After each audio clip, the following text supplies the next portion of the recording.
Good morning, everyone. I am just going to give you 3 horror stories of what has happened to people from being in quarantine during this coronavirus outbreak. Now, you should heed the warning because these are stories that I read on the internet or the news. My first one involves a 38-year-old widow with 3 children. When I'm a 38-year-old mother of 3 children, and when they announced the closing of school and businesses, I found myself in the situation that millions of other mothers were finding themselves in. Unfortunately, I worked at a small business that was not considered what the government called essential. I was not well paid, and my widow's benefits were very small. We lived paycheck to paycheck, but I had done my best to gather 2 weeks' worth of food in expectation to going back to work within the next 15 to 16 days. My children had the internet, and I insisted that they continue study even though there was no school. Now, I realized I was better off than some people because I did have widow's benefits, and they would be coming on the 3rd of the month. But I had just gotten us all settled down and had plenty of ramen noodles and peanut butter and jelly sandwiches. And they were getting boring, but we were playing games together, and okay. As I sat in the living room, I was surprised at how much traffic there was. We weren't supposed to be outside if we were quarantined. Oh well, it wasn't my business. It was my 3rd day of self-quarantine when they came and knocked on the back door. I looked out the window, and there was a good-looking young man. I did not open the door, but he showed me a badge saying that he was from the Board of Health. He told me that he needed to speak to me about a case next door and that they were doing home tests to determine whether or not anyone in my house had caught the virus. I tried to explain to him that we had been inside for 3 days, but he said it could take up to 2 weeks for the virus to show up. From watching the TV news, I knew that was true. I opened the door to the young man. He looked around, and before I knew it, he had a knife to my throat. He told me, "Call your children and tell them to come into the living room," in a very menacing voice. I was terrified and called out to my kids. As they came into the room, they each had the worst look of terror on their face. I could never imagine my children going through this. My son, who was 14, was the first one to be taken care of. The man hit him over the head with a vase as my son came forward to protect myself. Once he was unconscious, I hoped. I couldn't tell if he was even breathing. He forced my middle daughter to tie him up. The next thing was my 6-year-old little girl. He forced my daughter to tie her up onto one of the dining room chairs. Then it was my turn. There I was tied up to her by a maniac, and there was nothing I could do. He made darn sure that the ropes were tight and laughed as he dragged my daughter into the bedroom. I could hear my daughter and knew that she wasn't going to give up without a fight. I was screaming as loud as I could. Without any warning, my back door opened, and 2 police officers came in. They could hear the screams of my daughter and grabbed the man before anything could happen. Later, I was told that my neighbor had seen the man at my door and had watched him carefully. It seems that he had been going door to door, and I was the first person to let him in. He had brought with him the rope, the knife, and he was full of hate. You see, the bag he was carrying, I had assumed, was for the medical equipment, but it was for the things he needed to murder and rape my family.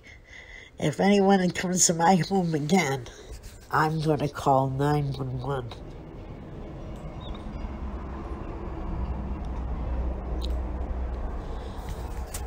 My second story involves a young girl who's a senior in high school.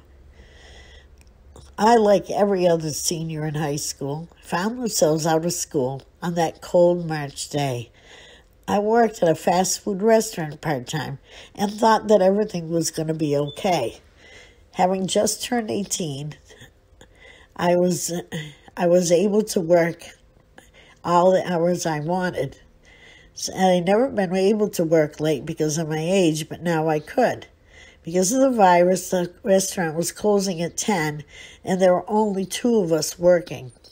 The lady who was a manager was just 19 herself, and as we waved goodbye to each other, I went to put my car into gear. No matter what I did, the car would not go into gear. I tried everything.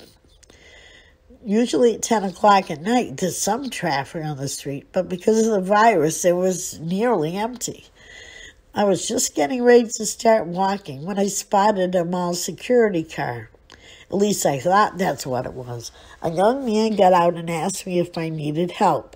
I explained that I needed a cell phone because my cell phone was dead and because I had been busy playing games at work.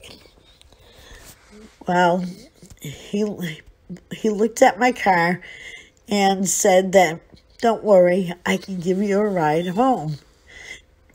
I should have been smart enough to realize that I should never get in the car with a stranger.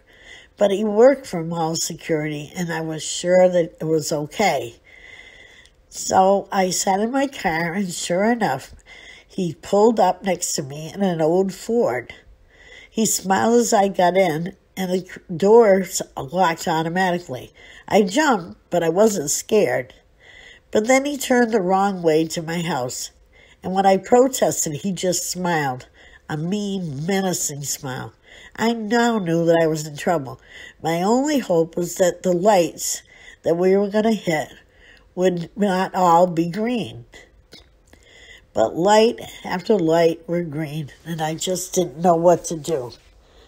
But as we got to the 4th light, the light turned red. To my horror, he did not stop. He just went through it like it wasn't there. But then I saw the blue lights. I was thrilled. The police were there. But he put a knife at my hip and spoke to the police officers, very friendly, and he got away with just a warning. It was just a horrible, horrible thing. Now I knew I was in real trouble. And as we pulled into his driveway, I knew that I was going to be in real deep trouble if I didn't get out of there soon. I was trying my best to get away, but he was much stronger than I was. As he dragged me into the house, I kept an eye and paid attention to any exits I could use in the future. He tied me to the bed and was getting ready to do whatever when I heard the door slam. It turned out it was his mother. She did not know I was in the room, but she was in the house, and he left me alone in the bedroom. I tried to get out, but I just couldn't break the ropes.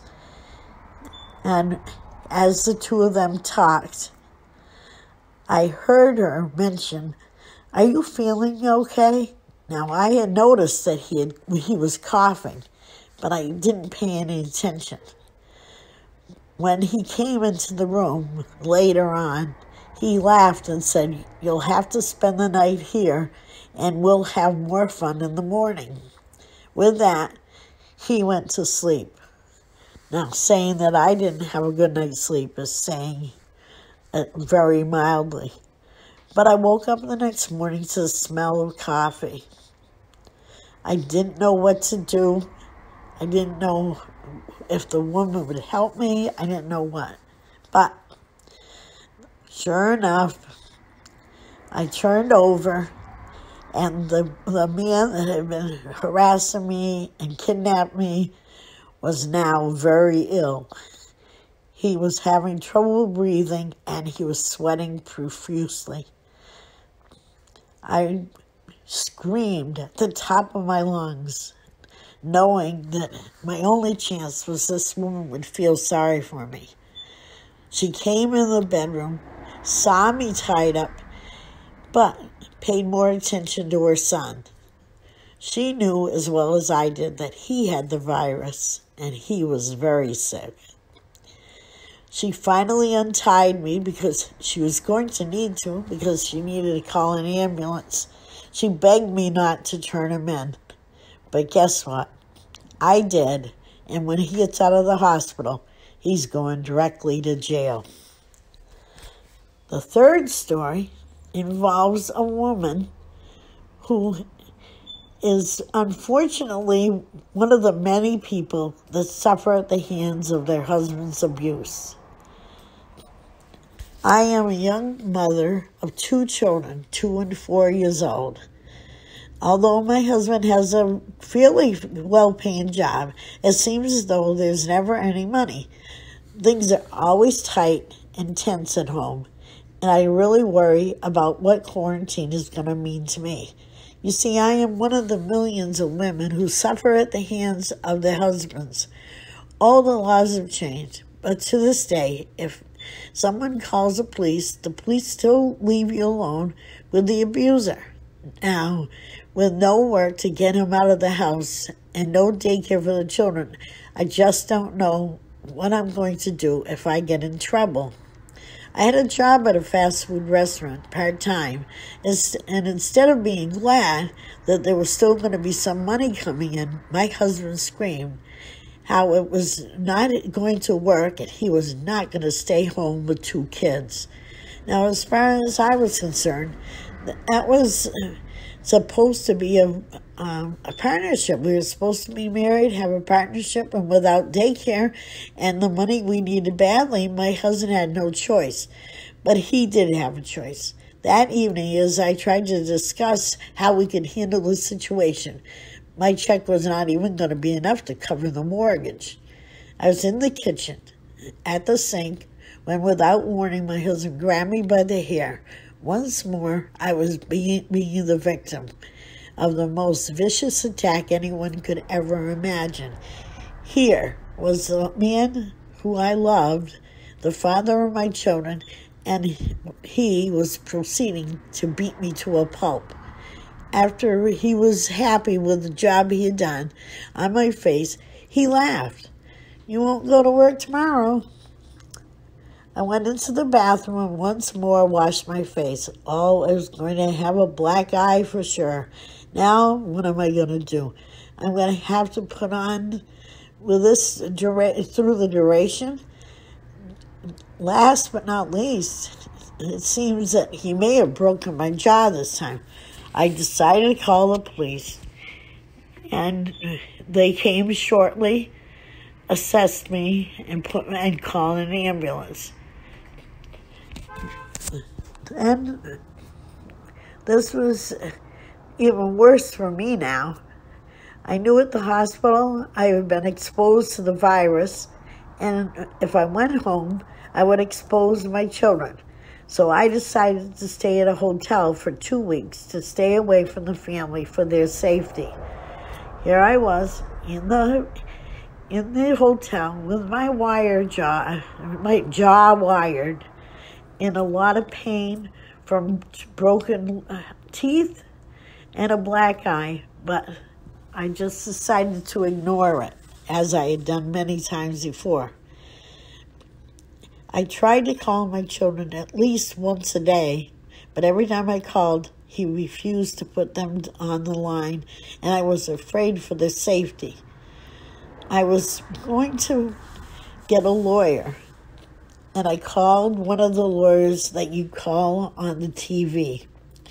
She told me there wasn't anything that they could do, that the court was not convening for the next 6 weeks. Well, I was very unhappy with the situation when there was a knock on my door. I opened the door, and there was a sheriff. He had a restraining order in his hand telling me that I was not allowed to call my children, see my children, see my husband, come within half a mile of my home. And this was going to be at least for the next 6 weeks. So here I sit in my hotel room, not knowing if my children are safe, not knowing what my husband has in mind, and I am the victim. This is a male's world.